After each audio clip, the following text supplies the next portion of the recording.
All right, let's get this video started. I'm gonna put a little disclaimer at the beginning of this video for people watching. Um, I'm probably gonna get a little pissed. So, for those of you that don't want to see me get upset or hear a lot of language, I would advise you to go ahead and just turn this video off now. Um, that might be the best. So, for those of you that wants to know what's going on, I'm about to give you the rundown of why I'm creating this video, why it's taken me over a year to make this video. So, it's going to be a pretty lengthy explanation in this video as to what happened, why $175,000 was stolen by a certain individual. And I'll get into all that, but it also cost me a lot of time and a lot of money as well, and other people's time and money as well. So yeah, so just hang out with me and you're about to find out why. The Unframe of Mind Show, the place to have the most mind-stretching, unprotected, intellectual intercourse of your life. Your hosts battle the forces of evil by lobbing fiery balls of truth, reason, and evidence over safe room walls. All right, guys. So here's the thing. So December 1st of last year, um, I was given access to do a interview with 2LiveBre. For those of you not familiar with 2LiveBre, 2LiveBre was on the Netflix series Rhythm and Flow with Cardi B. Okay, and basically it's kind of like a sing-off competition. Wouldn't say it's kind of like The Voice. I haven't really seen it myself, so I'm not really familiar with it. But 2LiveBre was, obviously on that show. Hang on a second. I got to get the mouth wet because I'm going to be doing a lot of talking. So bear with me. So 2LiveBre's career was starting to really take off. And Chris Rivas, who is a very close friend of mine, somebody I've known for close to 20 years. And I've known Chris back when he was in prison, to put it out there, And the only reasons why I mentioned that is because Chris talked about that in an interview, which nobody has ever seen before. It's never been released. And Chris came from nothing. And as an individual that really had a hard time getting a job, he went to barber school. And he has built an empire off of him, becoming a business owner and becoming very successful. Very proud of you, Chris. So, he will watch this. Anyways, by the way, haircut, Chris Rivas, Boulevard, great place to go check out. If you need a haircut, there's a plug for you, Chris. Love you. Anyways, Chris really liked the interview styles that me and Daniel had conducted over on Unframe of Mind. We've had some pretty notable public figures on our channel, and he wanted to help us out to give us access to 2LiveBre to conduct an interview with him. So we were granted that, and everything went off great. It was a great interview with 2LiveBre, and we also did one with Chris as well that has not been released. And during this time, Chris had told me, sit on the interview, wait until his career really starts to take off, because during this time, 2LiveBre was really kind of gaining traction on YouTube and in other places, and his music videos are really good.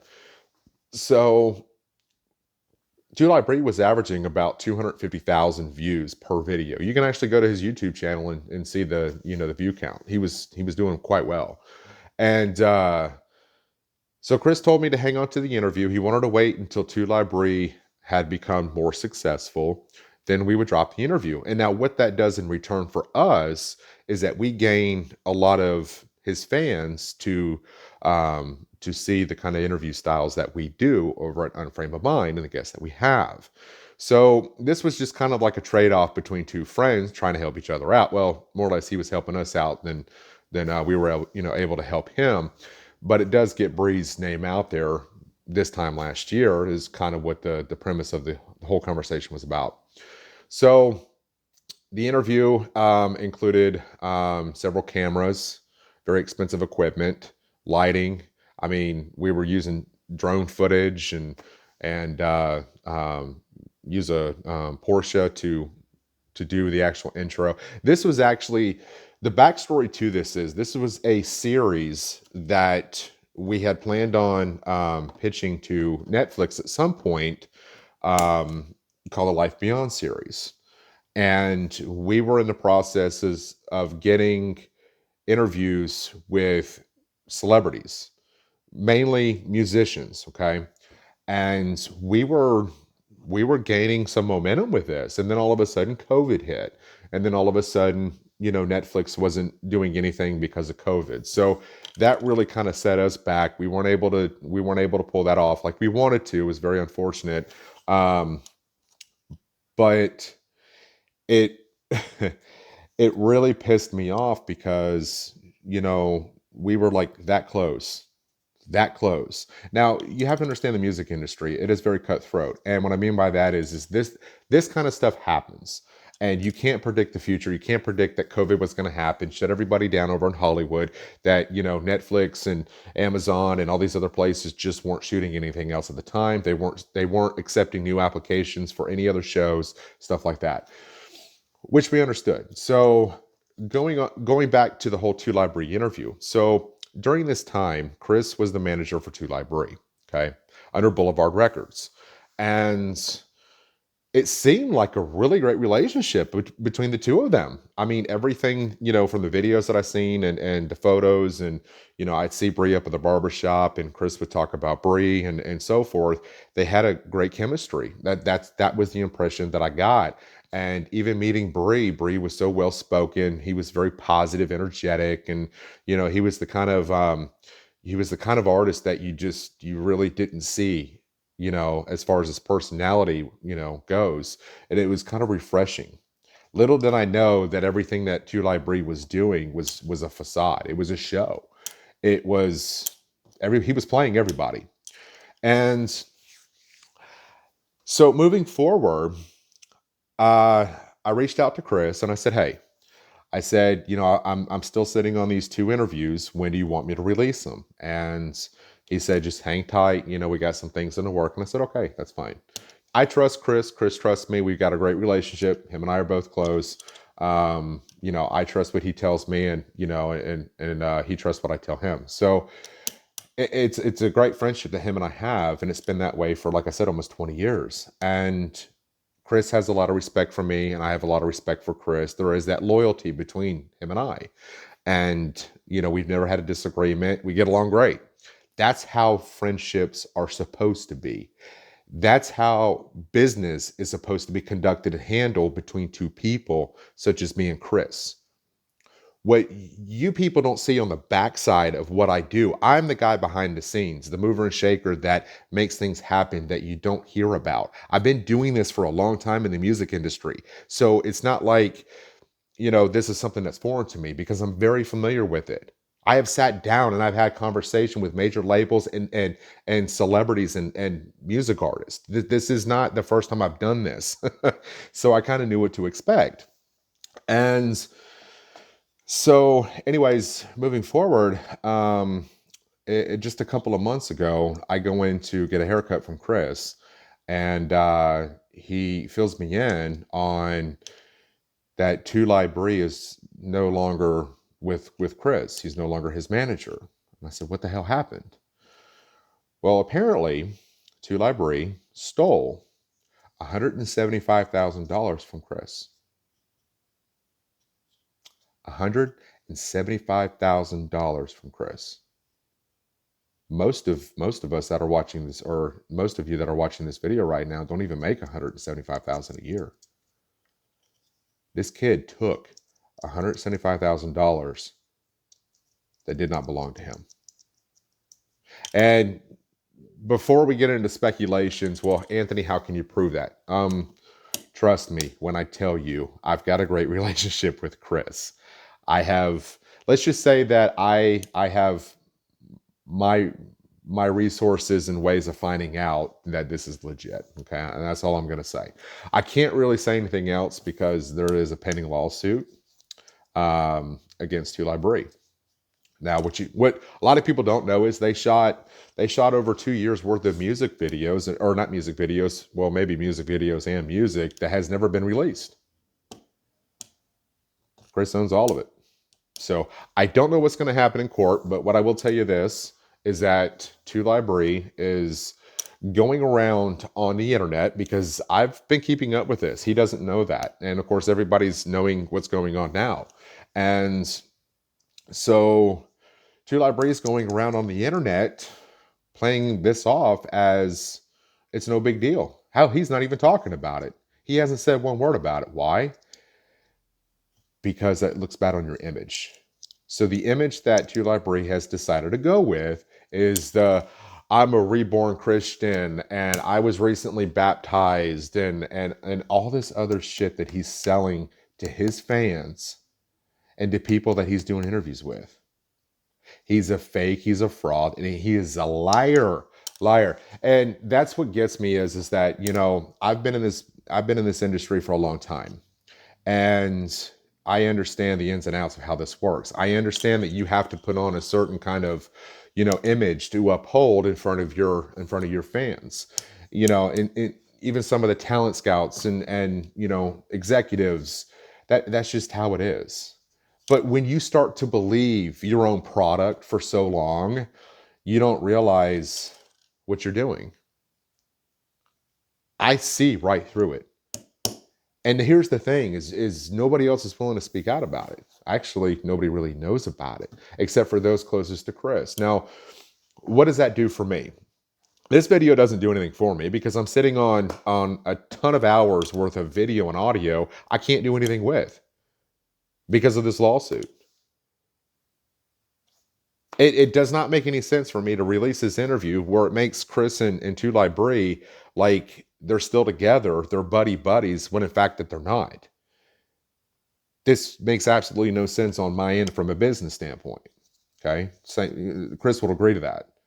So what am I supposed to do with the hours and money that I have invested in these two interviews with the both of them? Now, the reasons why I can't release the Chris interview is because what you don't know is that halfway through that interview with Chris, 2LiveBre has sat in on it. And here's the kicker. They talk about mutual respect. They talk about loyalty. They talk about all this crap. Kids today don't understand the concept of what respect and loyalty is. That is a lost art that has been lost in translation because it's a fundamental principle that is not taught to our youth anymore. It's not. Me and Chris understand what the value of loyalty and trust is because we grew up on that. Kids today have not. So the kids today feel like they're entitled to something. They feel like that they don't have to work. And if they do, they work the bare minimum and they want the world. And that's not how it goes. It's just not. And I tell you what, 2LiveBre, you have stolen from a friend of mine, really close friend of mine, a man that I respect, the man that I am also loyal to, through and through. A man who respects the hell out of me and is very loyal to me. And you can't buy that. Can't. Chris has done a lot for me, and I've done a lot for Chris. I have been a customer of Chris's since the day he opened up a shop. I was one of his first customers. I've stayed loyal to him. I don't go anywhere else because I support small business. I support my friend. That's what this looks like. Chris gave you everything, even a car that you stole after it was impounded, because Chris took it back. You went back and you stole it.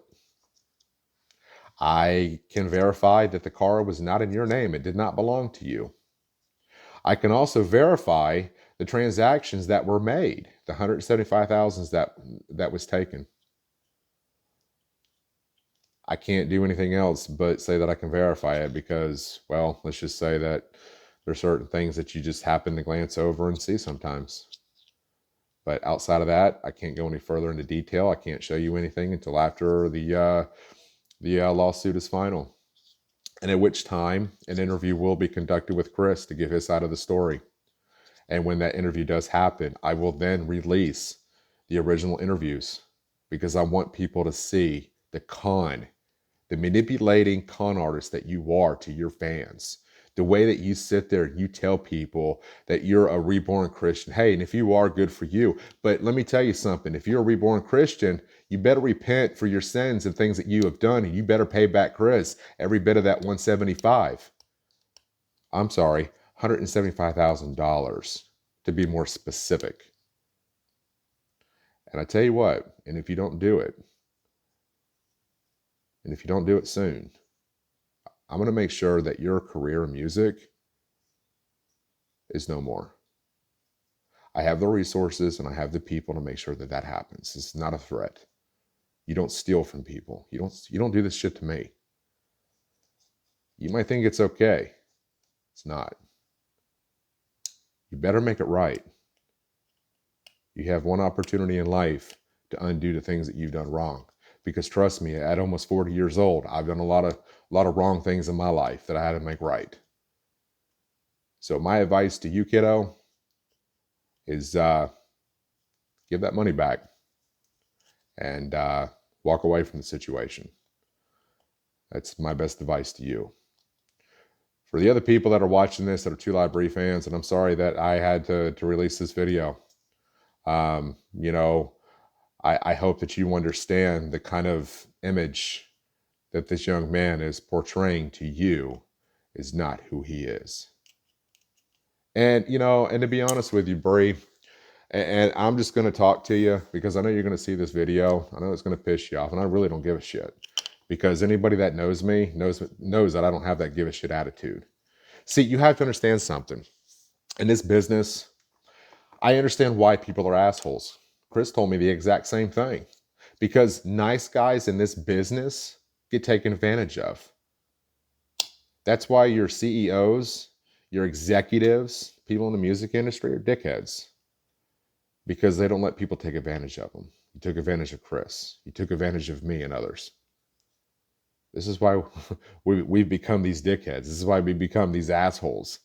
You know, we don't want to be these kind of guys. We really don't. We don't want to be this kind of person. But when you do the things that you've done, you make us this way. There's checks and balances in life that must be done. And the balance in all of this is doing the right thing. You have the opportunity to do the right thing, Bree. And I would highly suggest that you do it. I don't give a shit about the video and the money that I put into this because it doesn't even equate to the amount of money that you stole from Chris. Now, you're probably going to do a rebuttal video, which I would very, very much hope that you do, and explain your side of the story. But again, the interview with Chris will happen. The interview that we conducted with you and with Chris will be released. Once it's all said and done, I don't know what's going to happen to your music career. I really, and again, talking to you, Bree, I really had high hopes for you. You seem like a legit dude. You had me convinced. And it takes a lot to convince someone like me. Anybody in this business will tell you. It takes a lot. But I trusted Chris because Chris is a good friend of mine. I trusted what he was doing. I did not think in a million years, and neither did Chris, and neither did his wife, that you would go off and do some shit like this. Now, and in respect to Chris's family, I'm not going to get into any more details as far as what this has done beyond the relationships that Bree and Chris had, or the relationship that me and Chris had. Me and Chris are good. Me and Chris will always be good. He's like a brother to me. And anybody that watches this that knows Chris can say the same thing. But I don't mean to be long-winded with this, but it really just pisses me off that that it's come down to this. I just wanted to release the interviews. And here's the thing though, is that the two interviews that were conducted, I after several people that I've talked to that have seen the raw footage, this is probably one of the best music industry documentaries or interviews that has been conducted in a long time. And I was to hear that from certain people in the music industry made me feel really good. I had a lot of I had a lot of high hopes to think that, once everything was going to be released, that everybody would do well or benefit from it. That was the plan. You know, it was to launch the series of Life Beyond. We had other people that we had already done previous interviews with that have not been released because this was a package deal, and then some of it was going to be pitched to Netflix at some point. And and just to wrap it up on one note, our final notes. I don't like being this kind of person. I don't. And for those of you that know who I am, know that I'm not like this. And it bothers me to see the relationship between 2LiveBre and Chris and the way that it did. Okay. But at almost 40 years old, you kind of grow this sense of, you don't tolerate the bullshit anymore. And I don't. And this is why I'm doing this video. And like I said, Bree, and I know you're going to watch this, and I know it's going to piss you off. I don't care. Pay the money back. It's that simple. That's all you got to do, man. I tell you what, you pay the money back. I will release the videos, the interviews, in their entirety with no editing. I won't sit down and I will not talk to Chris Rivas about what happened, because the original idea was to incorporate the 2 previous interviews that were shot more than a year ago, which the footage is still in my possession. It's also with, Element 53 Productions. They have the raw footage as well. All I have to do is give them the green light to go ahead and start editing, and it's done, which is going to cost me more money. But all you have to do is pay the money back. I will then release both of the interviews, like I said, in their entirety, and I will not do an interview with Chris Rivas talking about what happened. I will leave it alone. I'm leaving that choice up to you, my man. This is very easy. You don't have to think about this. Just do the right thing. I don't care who did what, who said what. I don't want to hear this bullshit of, well, he did this or she did that. No, just pay the money back. That's all I want. Pay Chris Rivas the money back that you took, the $175,000. That's all you got to do. So as far as I'm concerned, I'm not going to see that money, and I'm not going to go after you for it, because there's not really a leg for me to stand on with that, to be honest with you, because I've already spoken with an attorney about it. But I will tell you this. I hope that you just make a smart decision here. And I'm really being long-winded, and I really don't care, because this has just really pissed me off, man. People have really gotten away of understanding the concept of what friendships, what loyalty, respect, and trust are all about. The 3 basic principles and fundamentals that you should live by every single day, by the ones that are closest to you. Chris did everything for you. Him and his wife brought you into their home. They put clothes on you. They fed you. Damn it, man. I was put in a very awkward situation. It's a situation I didn't want to be in. But again, in the music industry, you have to have checks and balances. And like I said, Bree, just do the right thing, my man. All this will go away. Just do what's right. Peace.